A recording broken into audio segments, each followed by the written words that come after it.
So to me, like, this all comes down to, like, it essentially what we're doing is we're using cryptography to rebuild the social contract, utilizing the internet directly. And what we're using to back our money is energy. And, like, that's something that all humans everywhere are always going to need. And furthermore, like, if we're not like a shitty and fucked up civilization, like, the energy usage is always going to be going up and to the right? Like, we're always going to have more energy. Like, if we're a desirable civilization that's continuing to grow and, you know, harnessing more and more energy. Hey everybody, this is the High Hash Rate Podcast. I'm Mike. And I'm Dan. And this podcast is just two plebs getting high and talking about Bitcoin, life, and the absurdity of the fiat world. Our guests don't necessarily get high with us, and you don't have to either. But it helps. All right, everybody. This is High Hash Rate. Mike speaking. Today we have Mr. Erik Cason on, OG in the Bitcoin space. And that's the end of my shtick. Erik, how you doing? I'm good. I wouldn't call myself OG. I'd just say I'm lucky enough to have been on this crazy train for quite a while. It's been nice hanging out, watching it change and evolve and develop. Yeah, good news. My audio is back to normal for this episode. So if you suffered through the last two episodes, I appreciate that. We're really excited to have Erik on. As you know, we like to talk about stuff. We try to get kind of deep, but it doesn't. Sometimes the topic is deep, but we're a little shallow. But we try, and we're getting stoned today with Erik. And I've got the way that my brain works is that I can recall like podcasts and things that I've listened to, and kind of remember the topics, and I can like scribble down a bunch of notes. That it's kind of eccentric, and sometimes it's a little off. But I've got a bunch of notes written down of like topics that Erik's covered that I was especially interested in, that I wanted to hear him talk about more. So we're probably going to start with some of that today. But first of all, Erik, like, most of the people listening here probably do have heard of you, but if they haven't, tell them a little about yourself, like what you do, how you found Bitcoin. Yeah, so I found Bitcoin. I first heard about it in 2011 at an Occupy Wall Street protest, and then I investigated it pretty thoroughly for about a year and started to get into it. And then 2013 is when I really started, you know, losing my mind and going deep with it. And then I worked at Coinbase from 2013 to 2017, which, believe it or not, Coinbase was mostly a Bitcoin company up until that point in time. And then it went full shitcoin, which was tragic. But by that point in time, you know, I'd done pretty okay for myself. So I decided it was time to set sail. And really my whole story is, I've just been really curious about, like, what the fuck is this thing for the longest time? And the question that really set me off was when I realized with the fixed supply that, like, Bitcoin was doing this thing in terms of keeping its oath, its promise to what it was going to do, like, more than any person or being or institution ever had. And so that really blew my mind, because I was like, how the fuck is this piece of technology doing this? Like, why can it do it? And so that sort of unleashed a decade of really just kind of exploring like crazy philosophical shit, trying to figure out what the hell's going on here. And I think I've got like a decent map now, but just barely. You know, I feel like I finally have gotten my grounding. Right. Yeah. What you said about how it's keeping its oath, it's keeping its promise. It kind of something I've been talking about with with people lately, less about Bitcoin specifically, just more about the world in general, is that everything is kind of being revealed as a paper tiger. NATO, the US dollar, and to some people, the rule of law is breaking down in countries all over the world. Everything that people were raised to respect is like these institutions, these foundations of society are crumbling. And, you know, in a lot of cases, people are happy to see them crumble, and they're mocking them as they go. So Bitcoin kind of stands out among the crowd during these different, you know, the Canadian truckers, the Russian invasion of Ukraine, and then all the sanctions. Is this, yeah, the price moves, but it's, you know, its reputation as being, you know, sensor resistant, et cetera, all that stuff. It's holding up. So do you think that's catching on wider, like the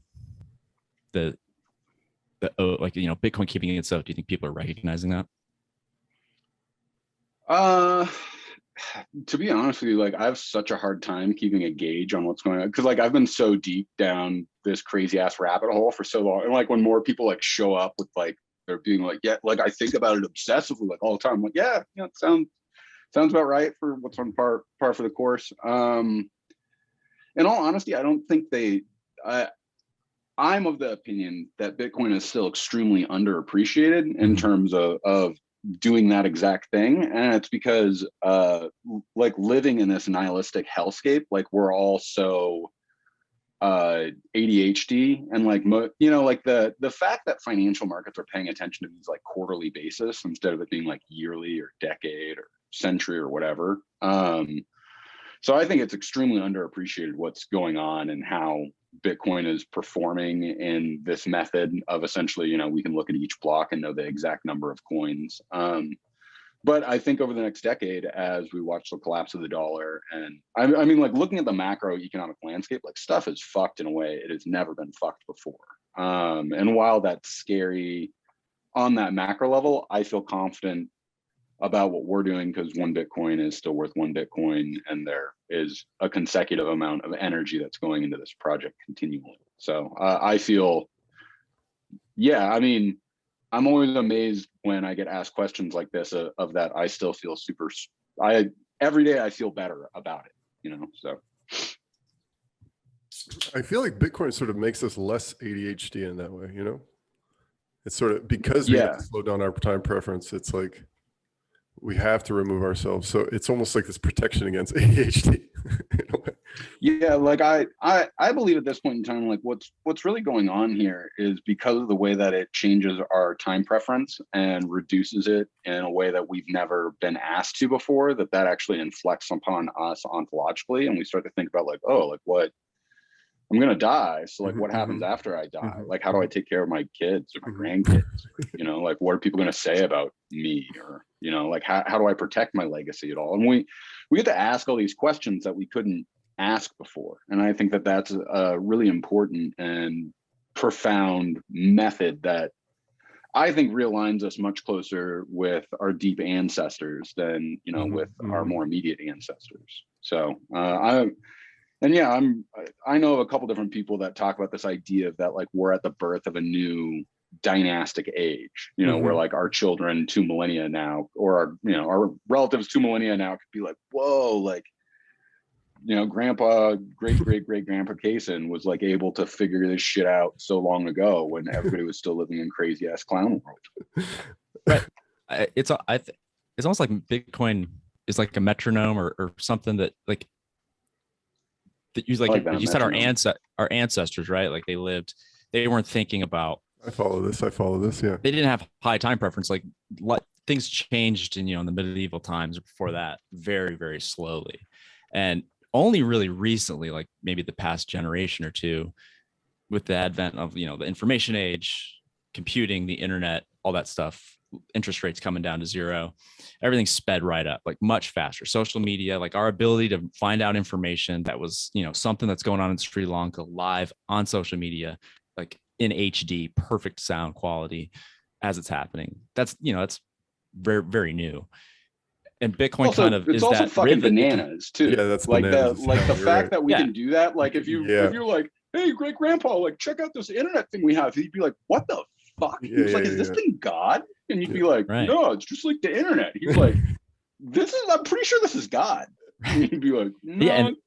And then Bitcoin comes along and it kind of gives people who recognize its value and recognize the technology like a reason to slow down and to lower their time preference. And it's kind of spreading. Maybe it's not, maybe Bitcoin's part of it. Maybe there's more to it than that, but I think something has to slow us down, at least the way we think, at least our preferences, because things are accelerating it's not sustainable. Oh, that's an interesting. Yeah. It's like the cadence is continually speeding up. And I feel like that's part of what's happening. It's like we're reaching the crescendo moment where, in my opinion, everything sort of breaks. And I think it's going to be really interesting because like as it breaks, we'll have to be like, okay, so I mean, for example, like most people, if you actually ask the question, like, what is value, you'll find that it's like a pretty confusing and difficult conversation because pretty much nobody actually knows what value is or how, you know, how we measure value or why we should do that, or, you know, how is value different from money? How is money different from wealth? And how is wealth different from power? You know, and like it's very interesting when you start parsing these things out to try to figure out what's going on. And, you know, that's why I like the clown world meme, because I really think, you know, we live in a really nonsensical time. Like stuff is really whacked out. It's And a simulation. I always have, you know, it feels like it is. Yeah, really. I can see. I was gonna say, I really underestimated the power of memes in this way. You know what I mean? It's like how you can 100%. spread information so quickly. So, you know, it's incredible. I mean, it's funny because, you know, that term meme, it comes from biology where it's, Right. you know, a trait that expresses itself throughout a community. So Mhm. it's pretty fascinating to see that happen linguistically at this like hyper rate, you know. And actually, in a lot of ways, you'd think, you know, like Bitcoin's mimetic in that same way, but instead of it doing this sort of I've said memes are almost like this like weird internet calligraphy. So it's like this immediate, Yes. you know, like Yes. boom. And so like that same sort of artistic expression of the truth that it creates, I think Bitcoin does the same thing. And I think that that's why it fucks with people so much, is because people recognize that value, but they don't have any linguistic structure to be able to describe it in any adequate way, despite knowing it. So yeah, you say like when trying to describe the word value, and that's something I've been thinking about lately, is that people can have a conversation, they can use words, they can talk about ideas, and they can be using the same terms to have in the conversation, but meaning totally different things. Like the interpretation of what God is, what is energy, what is power, what is value, what is Bitcoin. You know, those things you can have, like I said, you can be speaking all the same jargon, all the same terms, and be talking right past each other because you're not your interpretations are totally off base. And something you've said in the past is that Bitcoin is creating its own semantics, and it's narrowing down the interactions and possibilities to a binary, you know, yes or no outcome, and removing exceptionalism. And that is,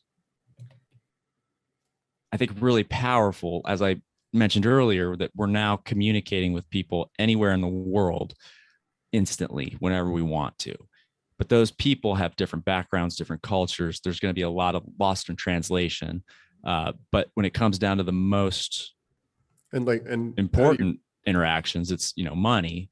At least we've got a good starting base. How do you trust all those people, all that ability to have all that connection? How do you trust as well? That's a huge thing that we just ran into on this show. Right. Was that we spoke to someone that we didn't vet them, you know? So trust becomes a very, very interesting concept to sort of break down. If you just even walk up to someone these days or meet someone, how much of that can you trust of who they are or what it is you're looking at, you know?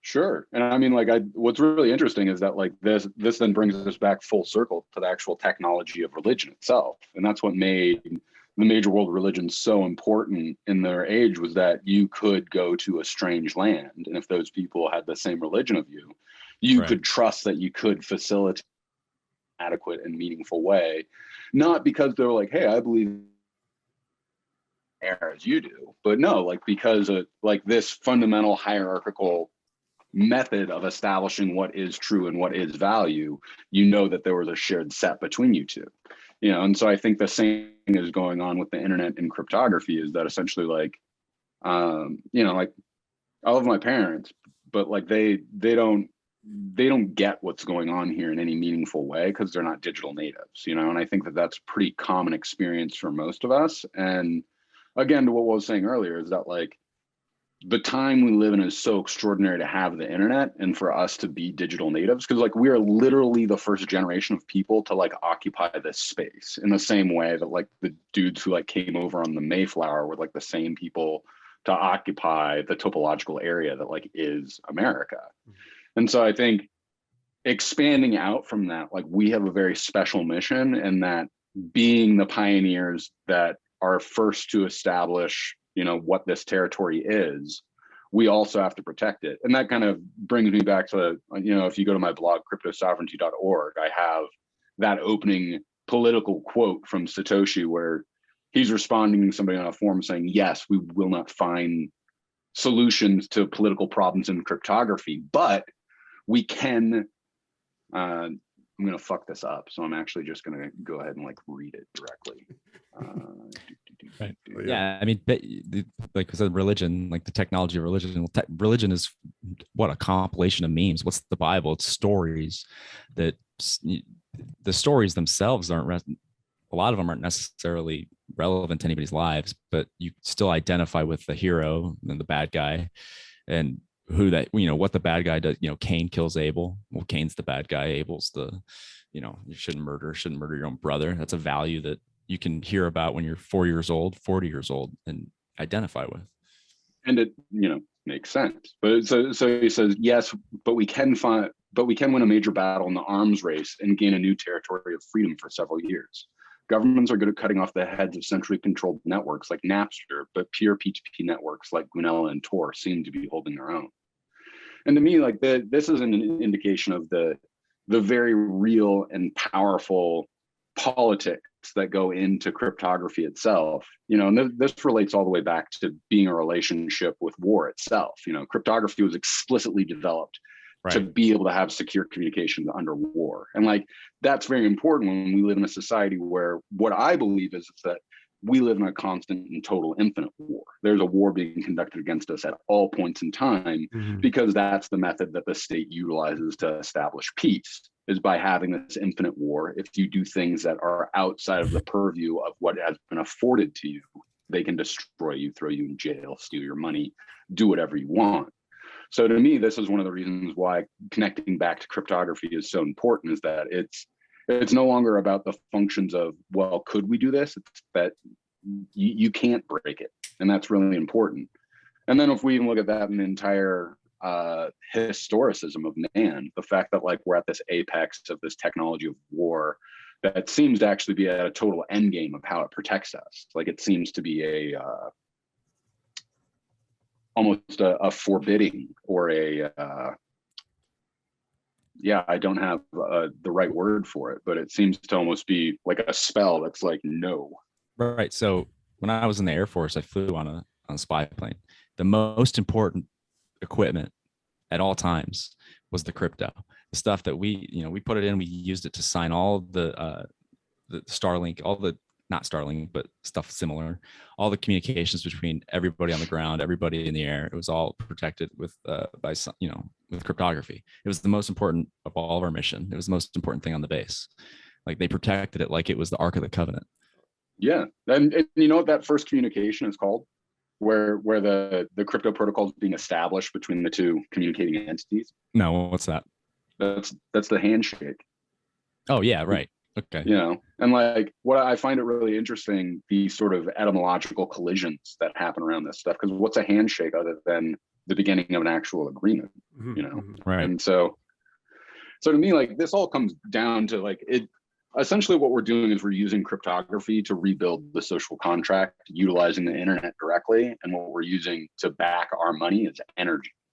And that's something that all humans everywhere are always going to need. And furthermore, if we're not a shitty and fucked up civilization, the energy usage is always going to be going up and to the right? We're always going to have more energy. If we're a desirable civilization that's continuing to grow and harnessing more and more energy. So something that I've thought about is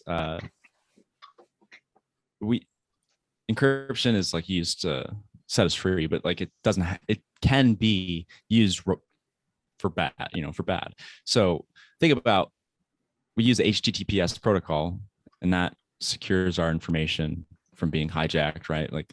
When we're communicating online, from our private information being stolen and used against us. But we've, at the same time, all that data is essentially being maybe not our credit card data by Google, but everything else like is being stored by these central companies, like the Big Brother from Orwell's 1984, like where they're looking at you through the TV.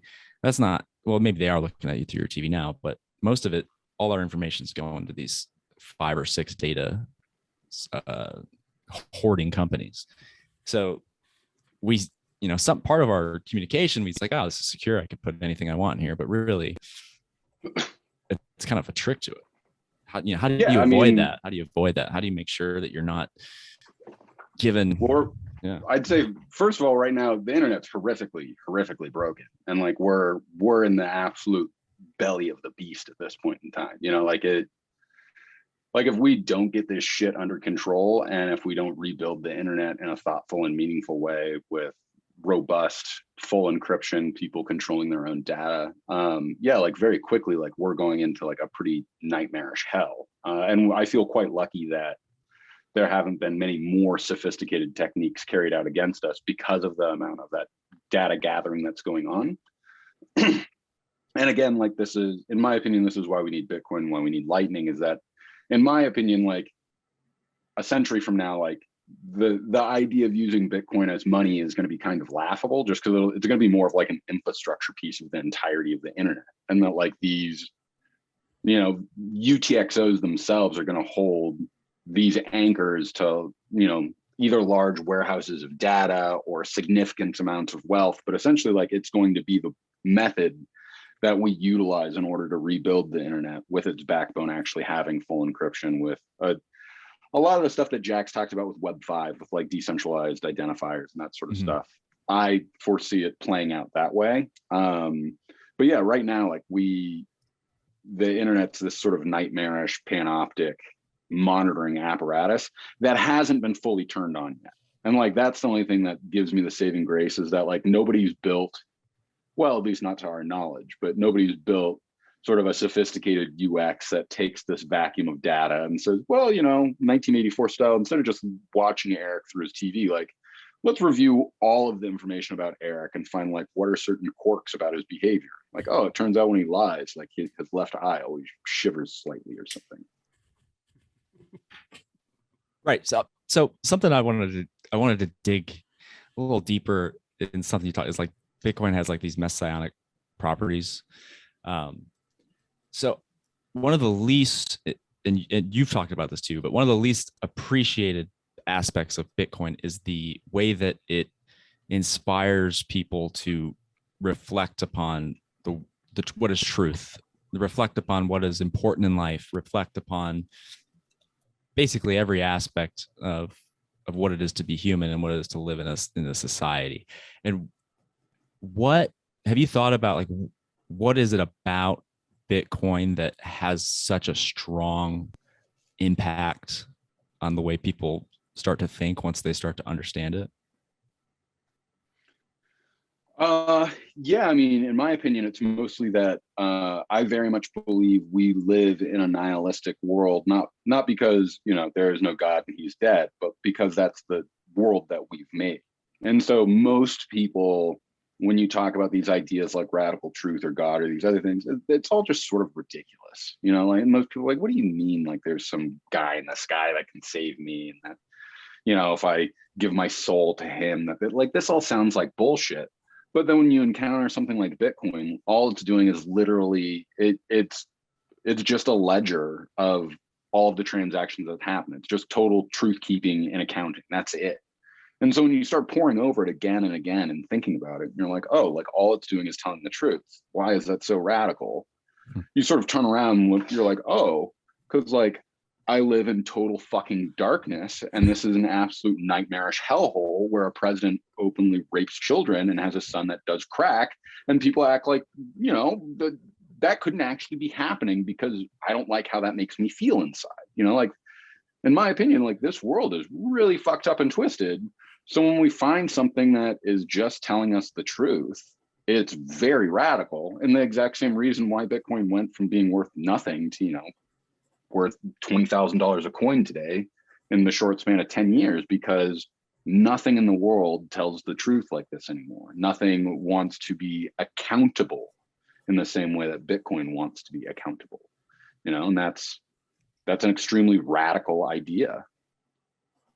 it it pierces kind of everything, right? Like China's banned Bitcoin X amount of times, but no matter how many times China bans Bitcoin, it pierces that red firewall by the CCP, and it is one of maybe the only thing that's going in and out of China that can the Chinese people who have access to it can trust that the information coming in from outside of China is not been corrupted or messed with any way by the Chinese, and they can get that back out as well. And not only that, the energy in China because of Bitcoin can be some value of it can be extracted from China to the value of everybody else who uses the network. And that's, I mean, I can't think of anything else that has that much power to send value, information, and truth and be trustless for people behind, behind. Wow. So every so time to you're having speak, a walls Bitcoin of tyranny. transaction, every time you're having a Bitcoin transaction, you're sending power and truth. That's pretty dope. Right. That's pretty dope. And again, like now there's all these weird etymological collisions too. Like, are we talking about electric power? Are we talking about personal power? Are we talking about spiritual power? It's very strange to me. And from a lot of the work that I've done, I think the reason why we're seeing these quote collisions are because they're not collisions at all. Like, if you start reading ancient Latin and Greek, you'll start to see that there are particular words like energia that it's talking much more about the potentiality towards something, and I think that this is why a lot of my work is now starting to collide with Heidegger's, is because I think the sort of truth that Heidegger was trying to convey collides directly with all of this. And I find it very fascinating, particularly in, I've been working my way through one of his books called The Event, which in a lot of ways he sort of represents it as, his sort of key work. And in that he talks about stuff like, there's supposed to be an event in human history, in the totality of history, that's like the key thing that happens to all people, which is essentially the return of being to being. And he spells being B-E-I-N-G, and the other form is B-E-Y-N-G. And the one spelled with a Y is an ancient one, which is more of the being of like, who are you at your greatest capacity, like the best you, the best possible being that you could experience as you, and what would happen if you could encounter that form of being. Well, he thinks that the event essentially is when you encounter that form of being and the way that it transforms you, which I think that's literally what Bitcoin is that you encounter this thing of truth, you start reflecting about what does truth mean? What does it mean if I live to my highest truth? Ask myself of my greatest potential. And then you start to self-reflect on that and go, oh, whoa, like what if I could use this tool to help me? What if I could use this tool to help other people? What if this tool can actually help make me more powerful? What if I can step deeper into my own truth through that, And so I think now there's this sort of cyclical process that's happening, that as you reflect on it, it reflects on you, and you start sort of bouncing things back and forth between them. It's fucking weird, and like this has happened to, as far as I can tell, dozens, if not hundreds of people. And like for a very long time, I thought I was the only person fucking crazy enough to have shit like this happen to me. Like I thought I was just smoking way too much weed and like just thinking too hard about this kind of stuff. No, the past 6 months of my life, I'm like, am I really transforming this much? Or I did mushrooms like 5 times in this quarter, like maybe I'm just doing too many psychedelics, but no, it perseveres past the combat. On that note too, I want to talk about the shedding our parents' culture of this idea that like all drugs are bad, and realize like how much they were all fucking brainwashed is really important, because like pretty much all prior civilizations had traditions of using things like psychedelics to come into contact with the mystery. And coming into contact with that is extremely important because of the way that it can allow for revelation to happen. And like revelation was like a big motherfucking deal to historic societies. Like this was how essentially like shit was discovered. It wasn't that you'd go apply the scientific process. It's that you would have a mystical revelation that would have you, fucking put the pieces to the puzzle together. And psychedelics happen to facilitate that. very, very powerfully. And I've even spoke to the point about like the fact that Bitcoin's like killer app was to essentially make drug market so that like more people could access psychedelics safely. Right, right. And then the way that these things self-reflected on each other, it like is really fucking wild, you know? Because like, and then you look at stuff like, are you guys aware of the Pineapple Fund? There's like there's just some super there's just some super fucking OG Bitcoiner who had, you know, hundreds of millions of dollars of Bitcoin, who's like, I'm going to put all this in a fund and donate it for there to, you know, I'm going to donate it all the maps and like different psychedelic research faculties. Nice. And like whoever that person was, they literally pushed forward psychedelic research on the whole in a way that had never been done before. So like now there's this weird tangential relationship that psychedelics are becoming more mainstream accepted. More people are doing them directly because of Bitcoin. And like, I have to appreciate that. Like, I think that that's something very real and important. I think the timing also goes. No, I think the timing couldn't be better, because what better thing? So we're still not really through it, but several years of a virus that made people probably more atomized than ever before. Like something you can't, everybody could have it. You could be killing my grandma. You might not be taking it seriously. Like it's invisible. It just breeds this distrust between everybody. And it's just gotten worse and worse. And it's shown up in our politics. It's been a problem before COVID, but I think COVID was just like that catalyst that just really spun it off and made everything like blast off top. But what better way to bring us all back than psychedelic experiences? Like everybody's starting to have those, starting to realize realize again that we're all interconnected, that we're all like part of this, whatever this thing is, this organism, we're all connected. It's just perfect timing, in my opinion, if it keeps spreading. Yeah, you know, and that's one of the things that has me say Bitcoin is messianic, is because its timing is perfect, and not just in this way of helping facilitate psychedelics, but like the fact that the Bitcoin protocol was released when it was, that it gained the traction it did, that it was deployed in the way that it was, that it wasn't 50% attacked, that, you know, if there was an attempt to do it today, I feel like it would be so difficult because things are so much more hyper-focused now, and the ability to try to escape that monitoring was unavailable. And then, I mean, you know, the literal technology for Bitcoin, I don't think existed until about 2004.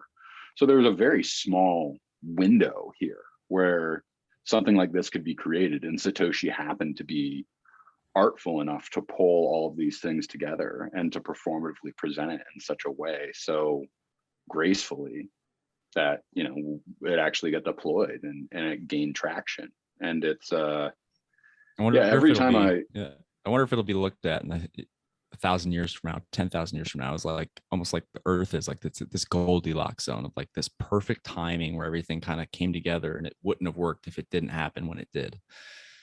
That's how I feel about it. And to me, like, that's why I think that this is Heidegger's event, because when I look at that specific thing about, like, you know, okay, let's just look at, you know, SHA-256 and what that has available to it. Well, that, you know, trying to brute force that is pretty much impossible. Just between the computational energy and the electrical energy, you know, all of these things going together, it's pretty much just impossible. And so having that available, but not having the surveillance apparatus dialed up so intensely that it could locate everybody at the same time, you know, essentially allowing Satoshi this gap. Yeah, like I think people are going to look at it in the concourse of history and realize that, like, this is an entire chain of historicism. And that's one of the reasons why, like, in a lot of my work, I believe that essentially where everything derailed was actually like after World War II. Like, I think what happened during World War II is such a horrific event that it absolutely shipwrecked the capacity for statism to function. But this was like the only thing that we had. So we just kind of had to continue on this crazy ass journey. And meanwhile, because, like, we're now in this crazy hyper paranoid state that has this military industrial complex, you know, it's like, well, you know, let's pour billions of dollars into developing highly sophisticated cryptography that can never be broken. And so, like, it's one of these really interesting things that like the state in its infinite power it's given to itself, like it got paranoid enough that like it developed this stuff like for us to then essentially expropriate from them. And I just think it's really funny. It reminds me of Kafka's story of the mole, where like the mole, he like digs all these different burrows and hidden places and like all of these ways to escape in his paranoia of like somebody trying to get into his home, but he like gets lost in doing that, like traps himself. And I feel like that's exactly what the state did with its development of cryptography for us. Right. So kind of along those lines, something you learn, there's been like a theme on Twitter the past 2 weeks. So like, when Nick Carter pissed everybody off and they say, don't slay your heroes. And everybody always lets you down, yada, yada, yada. So it's with that in mind, it's what Satoshi created. It seems like the insights that he had, like the things that would have to be thought about 30 years down the road, 100 years down the road, like there's always a scenario. And the guy that tried to hack, he was like one of the, world's best white hat hackers. And he went to hack Bitcoin, and he said everything he went to do to try to attack something that was like a cryptocurrency, he'd get to a line of code that was like a comment there from Satoshi just to stop him from his attack. Wasn't that Schneider who did that? Yeah, it was Schneider. So what do you think that there's just certain principles, certain fundamentals that if you can stick to those, you can extrapolate, you can scale infinitely, and you'll still have like a good foundation? Or is it somebody that just has these great insights that just could anticipate every attack, every angle, every little thing that would harm Bitcoin? Or do you think it comes down to something much more simple than that? I kind of think it's both. Like I honest to God think that like God literally like sent an angel to like give a revelation to Satoshi and like told him how to design it, and he did it perfectly. And it's not that he did it perfectly because like the angel gave him the perfect plans. No, it's because he just used fucking math, and like he used math appropriately. And like that's all that's going on. It's like, this is like, when I talk about God, there's not some like willy-nilly spaghetti man in the sky. No, it's fucking nature. That's all. It's just Spinoza's the laws of nature. Physics. Yeah. That's fucking it. It's the laws of physics, not with this retarded authoritarian science, but with the actual scientific process where we go, well, hey, this thing could be fucking wrong. So like, let's like really look hard at it, as opposed to being like, no, he's saying hate speech because he's saying I'm wrong. Like, stop him, censor him quickly. Like this place. I want to rip my eyes out sometimes, and how much it drives me crazy. And like the fact that we have members of the fucking Fed being like, what, like, who would have thought after printing out $6 trillion that we'd have bad inflation? Like, who could have expected this? And it's just like, like we're hot. Like, what are you guys smoking? Like fucking paint thinner or something? Because like you said, we're not having these fucking retarded ideas. You just said it right there. He's like, he did it by using math the way it's supposed to be used, right? So when people say Bitcoin fixes this all the time, and Bitcoin fixes this, and then something happens where the price drops when inflation's going up, like, well, Bitcoin didn't fix inflation, the media goes crazy. But it's like, Bitcoin fixes this if you use Bitcoin the way that it was just in the white paper, or in the code. Just use Bitcoin, self-custody, use a node. And nobody's going to confiscate it from you. They're not going to be able to stop your transactions. But people, when they try to complicate it, they build these complicated apparatuses, these towers of Babel, whatever you want to call it. And a hedge fund blows up, they lose all their money. They lose all their Bitcoin. They keep it on Coinbase, or they keep it on one of these other exchanges. They block withdrawals, or the government seizes it. It's like, just use it how it's meant to be used, and you'll be fine. Don't try to get fancy with it. Don't have an ego. Yeah, I mean, look, like this is a story pretty much as old as fucking humanity. Like it's super funny to me that it's 2022 and like a bunch of fucking bozos like gave their fucking Bitcoin to Celsius, and they like don't have Bitcoin anymore.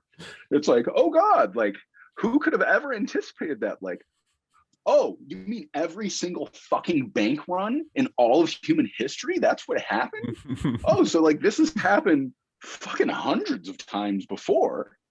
Like this is the kind of shit where it's like, you know what, like maybe we do deserve to blow ourselves up with nuclear weapons because maybe we are just that fucking stupid.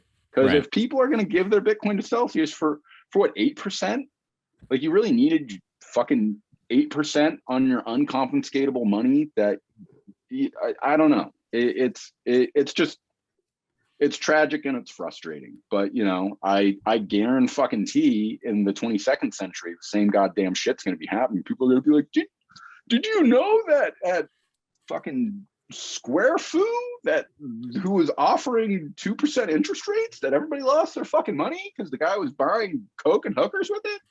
Nobody expected that. So a lot of people have, I think, they're at this point where you go back to more of the religious messianic stuff, where you're like, wow, this is the most important thing that exists. This is the most, like, nothing else is worth my time right now. So inevitably, you want to share the good news with everybody, your friends, your family, everybody, your community. Where are you at on like the orange pill evangelist scale? Did you go through that phase where you just wouldn't shut the fuck up and scare everybody off, or did you moderate that at all? Like, where are you at with that? I mean, anybody who knows me knows who I am and what I do and my experience in the world.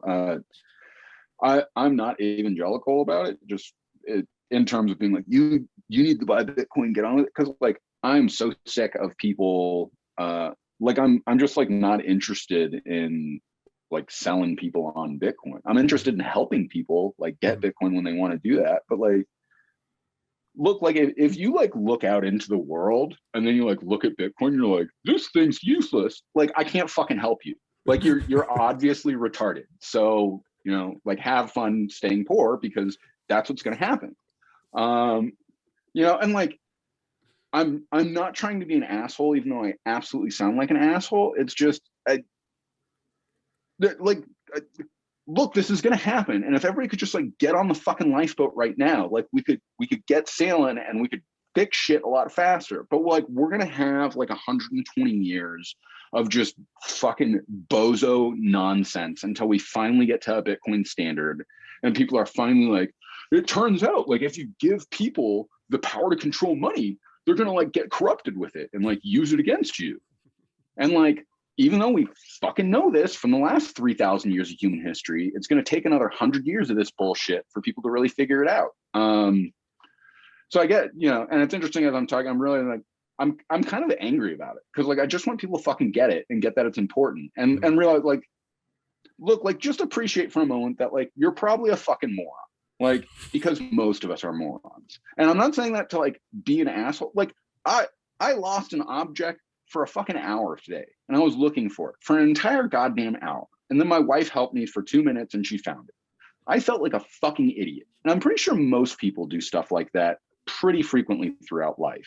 Again, not to put anybody down, but instead of like congratulating ourselves about how fucking smart we are because we went to an Ivy League school, we got 800 on our stats and all this, like why don't we appreciate how fucking stupid we are? Because we pay 40% of our income to a government that fucking hates us.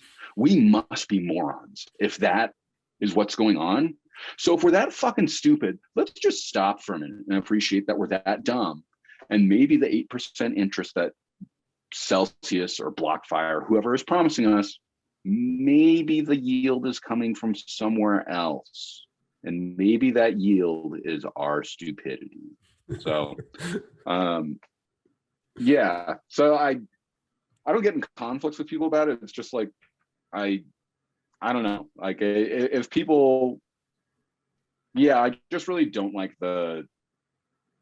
like as far as I'm concerned, when it comes to Bitcoin, like I'm the hot chick and you need to like try to appeal to me. Like I'm not out here. Sell me this pen. Erik, what aspect of Bitcoin do you find yourself thinking about the most? Oh, I'm back. Sorry, yeah, there you go. I drop out every every so often. No worries. Which aspect of Bitcoin do you find yourself thinking about the most? This like human part, like why the fuck is it doing it to us? Like you don't see like a bunch of like stockbroker bros like getting together and like having these conversations. Like you don't. The mind virus aspect. Yeah, like it's really weird because like, and it's not just the mind part, but it's like the spiritual part. Like a bunch of people who are like pretty normal, not woo-woo spiritual people are like having all this stuff go on inside of them that is like changing who they are like pretty radically. Yeah, it's really fascinating. I noticed and like that really comfortable too. I noticed that at the Bitcoin conference in Miami when I was in the art section and I was looking at some of that art and I'm like, man, there's something to this, because that's like a couple layers of your brain that they had to seep into to get to where you created something that crazy, that like unique, that art, that like something inspired you. And it's that you don't get inspired, like you said, by stocks. Like you don't get inspired by it's random stuff that people dedicate their lives to otherwise to make something that great. Well, and in all honesty, like I think that part of this process is realizing like the historicism of this event, the importance of us getting to participate to it, and like that rescue from nihilism. Like I'm pretty sure most of us were going to have like pretty boring, atypical lives. Not to like put any of us down, but like there wasn't going to be that like this extraordinary human task that's like given by God to us to like do whatever else it was. And so like I very much believe that like each of us has our own explicit purpose for why we saw and understood this thing, why God has chosen us to do that. And again, when I say God, like I'm just talking about the nature of the universe itself. Like there's some reason that you and I were attracted to this thing and why we came here. And that has really deep importance that I don't know or understand, but I know following it feels good. I know that it rewards me spiritually and otherwise. And it seems to be happening to a lot of other people. And the best I can make of it is because, again, everything is so fucked up and we live in such a nihilistic hellhole that the idea of recovering that and giving our children something meaningful is not only redemptive to us, but it's redemptive to the entirety of humanity. Because right now, like as things are going in fiat land, like my kids are absolutely going to get hammer fucked out of existence and live humiliating enslaved lives that I will not fucking stand for.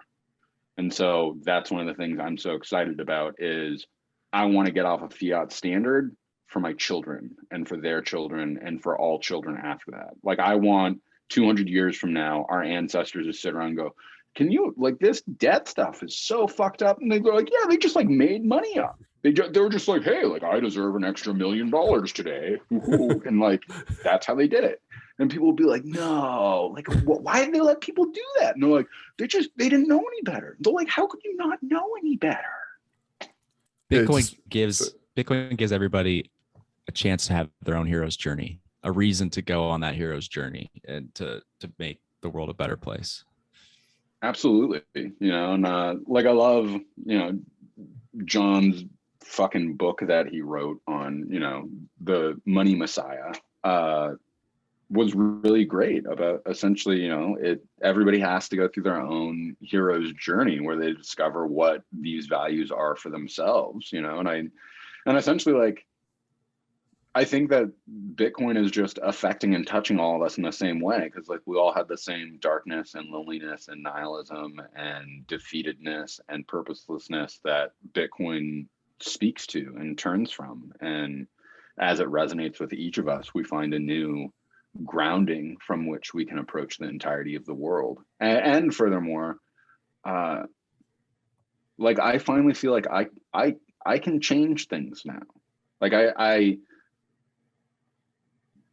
the political system is something that it always outraged me at how I was told to, get more vote, like always like jump through the different kinds of hoops and shit. And now that I have a solution that isn't about that I can like use for individual empowerment, like I am so thrilled to give that to people and like not Like number go up is fucking cool, but you know what's even cooler is like people who couldn't get fucking bank accounts being able to save money. You know, people that get raped at the border who are left with nothing, that like they can at least get through after that sort of violation. You know, somebody, their fucking house gets blown up and they have to run, and they have to run as fast as they can. They used to have to leave, abandon everything and start over from nothing. Now they at least have something. Like that is a step function advancement for the lowest class of people in the world, for the others, you know. And part of my philosophical journey is through, you know, the most esteemed philosopher in my opinion is this individual, Giorgio Agamben. And he has a whole series of books that he wrote called Homo Sapiens. And Homo Sapiens, it's a Latin word for the forsaken man. And essentially he traces the genealogy of these individuals throughout human history who can always be legally killed, but they can't be sacrificed. So like people like outlaws, like on the spot, you're supposed to just fucking kill them. And it's not murder. Anybody can do it. And essentially, like, this is what the story of all of humanity is that one class of people reserves a right for themselves to kill other people and not call it killing, but call it something else. Mm. And it's usually done in order to extract physical objects of value from other people. Mm. You know, we saw it happen to fucking 4 million Jews in World War II to get all the gold out of their head. And you know, it's like, this is one of the things that absolutely fucks with my mind. So the Nazis took all those gold out of, you know, fucking Jew teeth and stuff, melted it down, sent it off to Switzerland. They stashed all of this into an international bank that they had. War ended. There was this entity that, you know, essentially got all the money for the most evil shit that had ever happened. You know what entity this bank is? This is the Bank of International Settlements. Oh yeah. Yep. Like I shit you not, the largest financial institution in the world literally got its seed money from Nazi fucking gold. Jews killed in the Holocaust. Like, how fucking bananas is that?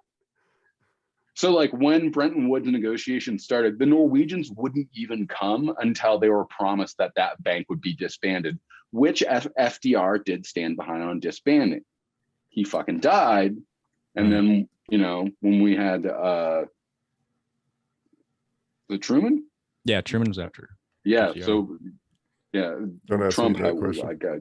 Anyways, yeah, so when Truman came into power, he was pretty much like, you know, it's like a good bank, it's got a lot of money. Like, why don't we use it to facilitate this new financial system? You know, and to me, like, that speaks to the signatures of how horrific what has happened here really is, you know. And I think that connecting to the fact of like, look, like Fiat sucks for all kinds of very real and personal reasons, but I think even more important, like, it's a fucking evil system that takes advantage of people and it rewards people who don't fucking deserve it. And I want to fight against that. Like, I think that if you're going to get wealth, you need to do some work for it. That's just how it fucking is. No idle rich.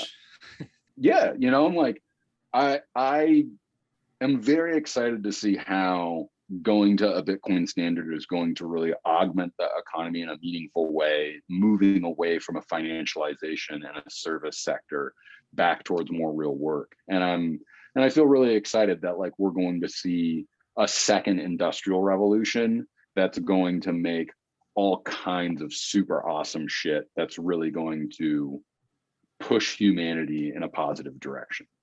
Yeah, I think Bitcoin could catalyze like the innovation in computer chips and computing for like you said, that industrial revolution, because there's no way we're paying off. I mean, we probably still won't, but there's no way we're paying off all this debt that we've got globally. But you know, if we can increase our productivity 10x, maybe we can be productive enough to keep going and to keep growing.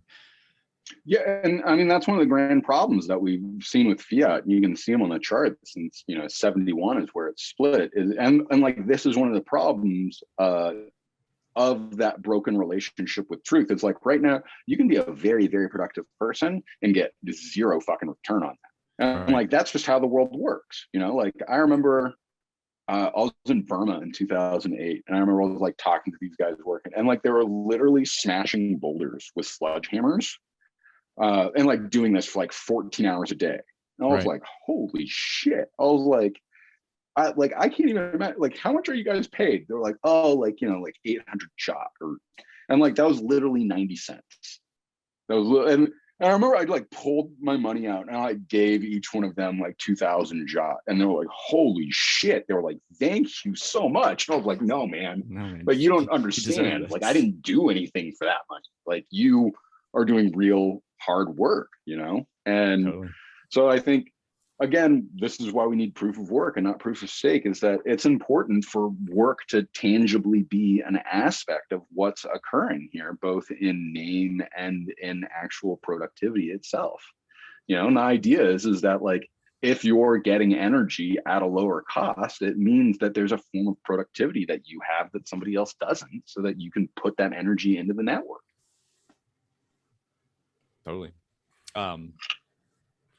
Yeah, I think that there's with manipulated money and manipulated interest rates, there's this disconnect between energy availability and the expansion of humanity. And there's got to get back into some kind of rhythm when energy is scarce, people are saving. You know, well, it's kind of what's being forced on us now, but it's got to happen sooner. Yeah, absolutely. You know, and it's just wild to be here. You know, like, I thought the place that we're at with Bitcoin right now, I sincerely thought was probably going to be more like 30 years out. I guess like shitcoinery really advanced the agenda in a way that I didn't predict. And you know, this is one of the reasons that, like, hate shitcoiners all you want, but, like, you know, shitcoining is like the original sin of Bitcoin. And furthermore, like, through the original sin of that, I think it always sort of leads people to return to here. Right. So, you know, and the other thing that I think is real funny is that you, like, never see shitcoiners really, like, there's only so far you can go. Like, you don't see ETH heads out there being like, Ethereum's the messiah. Like, they're like, ooh, no, that's like too fucking much. I'll be super interested if somebody does pop up with that, because, like, then we can have like a really interesting conversation. But maybe XRP. I think it's really interesting. Oh, well, I mean, obviously XRP, you know, you realize that it was, you know, it's not like somebody made all that shit up. God, fucking, it's always amazing to me that like, there's just some real left bell curve kind of folk that, you know, have their chosen coin, that they like the BSV people. Like, could you imagine thinking about Satoshi Vision as like the real Bitcoin? Those are some real special guys. They are.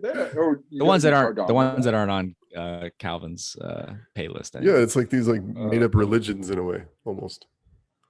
Yeah, well, like, it's funny because like, he's the Scientologist. Oh yeah. Interesting. It's like perfect. They like get to like level 8. They're like, wait, like Satoshi's supposed to return from Pluto in 2140, and he's gonna laser eye everybody. Like, that's what the laser eye meme is really about. Like, wow. You're like, yeah, but you like can't tell anybody, or else like you could ruin it. Yeah, it's pretty funny. And I mean, like, to me, like, this is the other thing that's sort of hilarious about, and like why there's this plethora of shitcoins and shitcoining going on, is that like so few people really recognize what's actually going on. And I think like this is one of the things that really inflames me towards you know, non-Bitcoiners, is that they think I'm somehow being pejorative or flippant towards, you know, religious ideas when I say something like it's messianic. But what I'm trying to do is have people actually consider the fullness of what that could mean. It usually backfires, but you know, it's been nice that like Bitcoiners actually seem to take it seriously. Whereas shitcoiners, it seems to, they're like, he's using religious terms. Right? No, that's probably what I identify with most. Like, that's what I probably think about the most is that aspect of it. So that's why I was glad, or the religious aspect. The messianic aspect of it. That's what that consumes my mind, I'd say. It's like I was trying to like think about like the plebs on Twitter, like they're the, you know, the Pharisees, you know, comparing it like stuff like that. Like the fact that this pleb thing came up, because like pleb is short for plebeian, and like plebeian is like the plebeians are the people of Rome that like made the legal system fundamentally function. It wasn't the patricians. And like the other thing that's really interesting is that like the plebs literally were just like the people, like as the mob. And so like the plebs consisted of anonymous and unknown people as well. Whereas like all patricians were always known individuals because of the actual titles that they had, you know. It's pretty wild, you know. And like the Latin term for like the Commonwealth is res publica, which like in Latin that translates to the public thing. Well, like we got this very public blockchain. It's like a public thing, right? You know, it's yeah, this is the sort of stuff I think is really fascinating. And at the end of the day, like the fact that we're only 13 years in, that most of us discovered Bitcoin less than a decade ago, that, you know, this hasn't been a majority of most of our lives yet, right, is really important as this aspect builds, because like I very sincerely do believe this becomes a full-blown religious movement, not because of the actual religious affects and bonds that we have, but for the way that we're going to get attacked for it. You know, like I literally think there are going to be people that are going to kill me because they want my Bitcoin and they won't get my Bitcoin. And then my internet ghost is going to haunt them and kill them. You know, and like this is how all of this stuff sort of gets spurred, is that like we're going to have a bunch of matriarchs who like prove that like Bitcoin works as it's supposed to. Not to, you know, say that that needs to happen. I hope that this can all be done as peacefully as possible, but like I can feel the momentum building towards the very real political nature of this fully unveiling itself.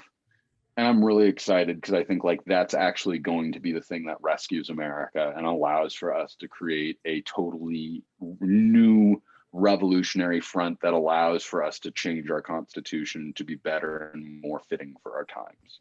Whether that happens in 3 years or 30, I don't know, but I can feel it. Well, I hope none of us have to be fed to lions in the Coliseum. But this no, I'm going to the gulag. Yeah. I'm going to the gulag with John and Robert and Hoddle.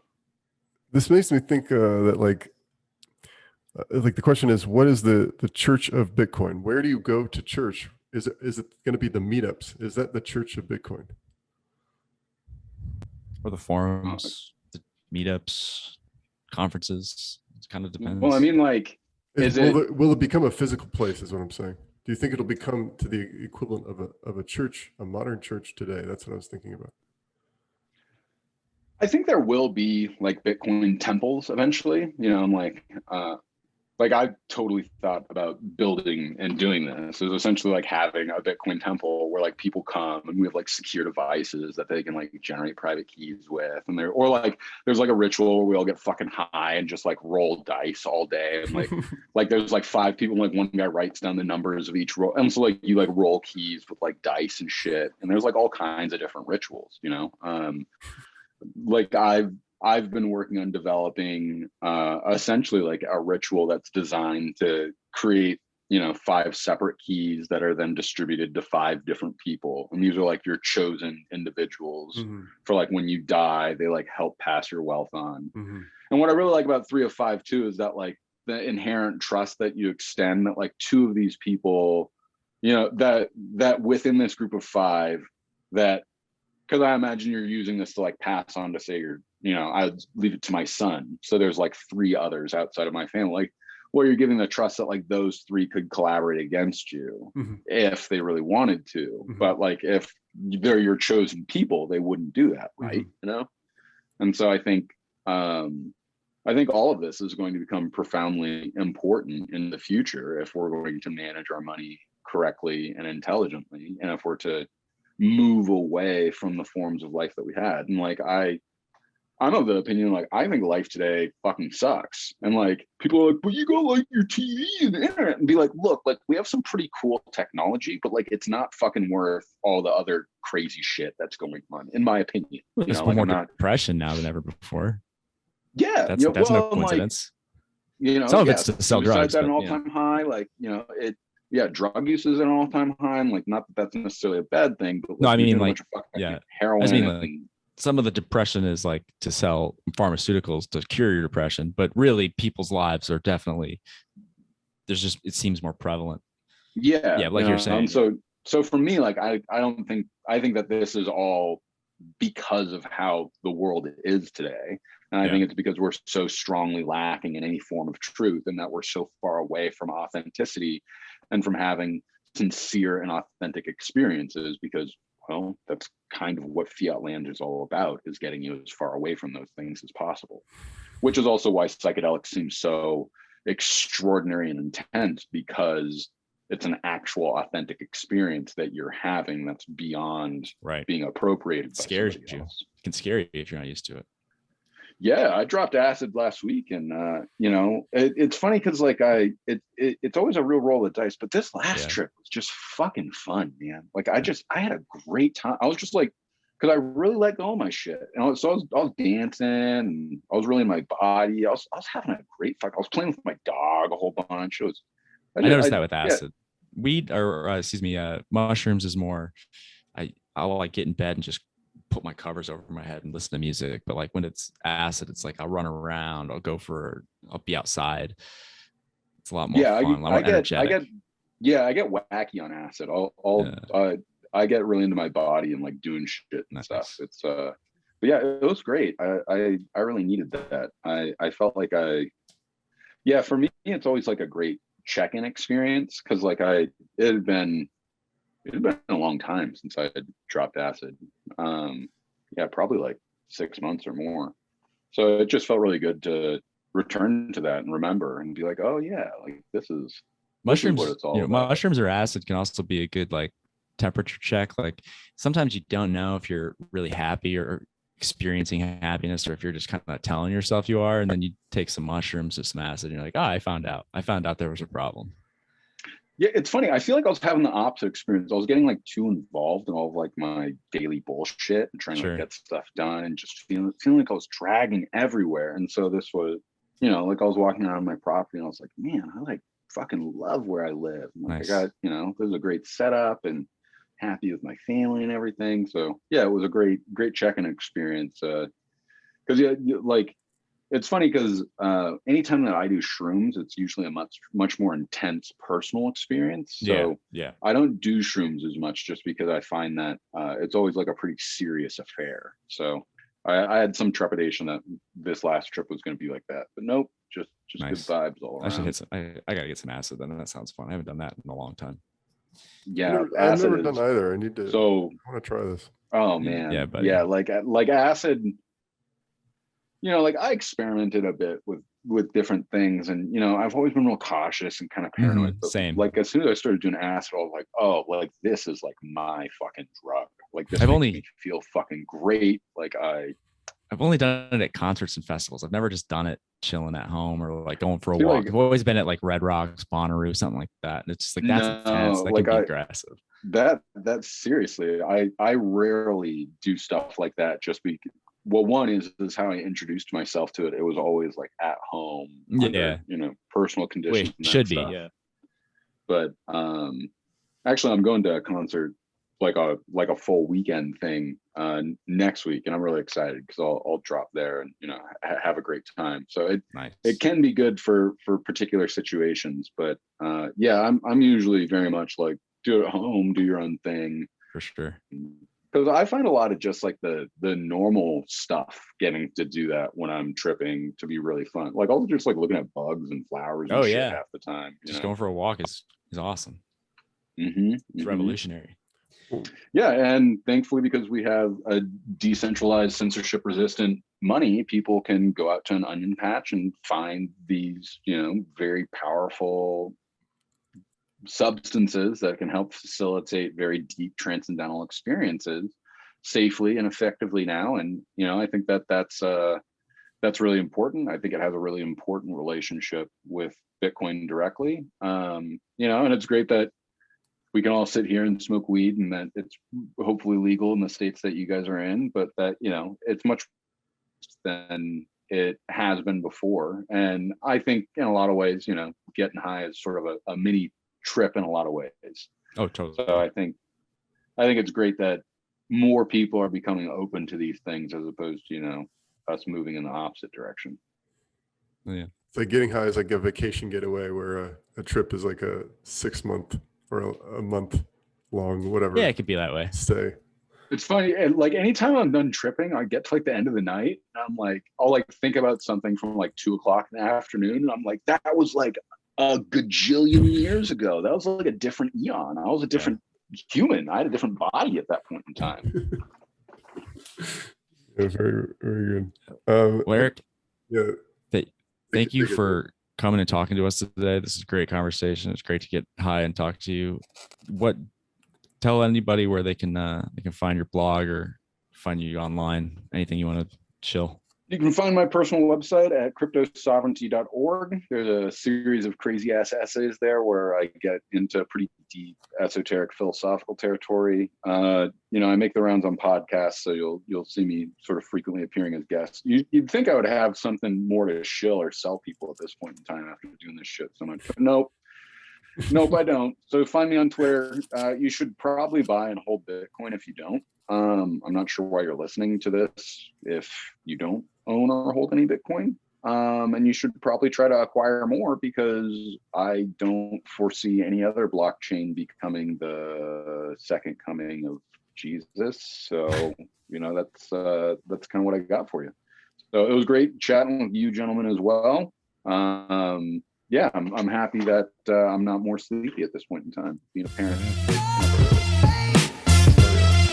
Thanks again for listening to the High Hash Rate podcast. You can find us on Twitter at High Hash Rate, or you can hit up Dan at Heartland Bitcoin, HRTLND Bitcoin, or myself, Mike, at Run Dance Bitcoin. That's all one word, Run Dance Bitcoin. If you're a fellow pleb or you just want to shoot the shit with two high Bitcoiners, reach out to us. Holy Toledo!